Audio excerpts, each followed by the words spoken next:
সাকিব আল হাসানের সব রাস্তা খোলা। ডক্টর ইউনূসের সঙ্গে ছবি আছে, বেগম খালেদা জিয়ার সঙ্গে ছবি আছে, শেখ হাসিনার সঙ্গেও ছবি আছে। সবার সঙ্গে সম্পর্ক ভালো সাকিবের। এক নৌকা গেছে তো আরও 2 নৌকা আছে। সব মিলিয়ে সাকিব আল হাসানদের সুবিধাই এটা। ক্রিকেটার হওয়ার কারণে তিনি আইকন, তিনি সেলিব্রিটি, তাই তার জন্য সবার দরজা খোলা। বিপদে তার পাশে সবাই দাঁড়ান, তার খ্যাতি সবাই কাজে লাগাতে চান। সাকিব আল হাসান চালাক মানুষ বটে। যেখানে তার স্বার্থ থাকবে সেখানে সাকিব আল হাসান স্বার্থ খুঁজতে যাবেন। তাদের সঙ্গেই জমাট আড্ডা দেবেন, জমাট সম্পর্ক বাঁধাবেন।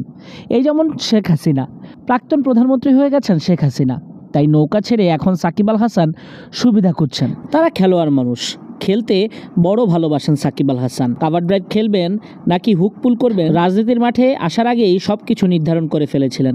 আফসোস, রাজনীতিটা করতে পারলেন মাত্র 7 মাস, তার মধ্যেই সরকার পতন।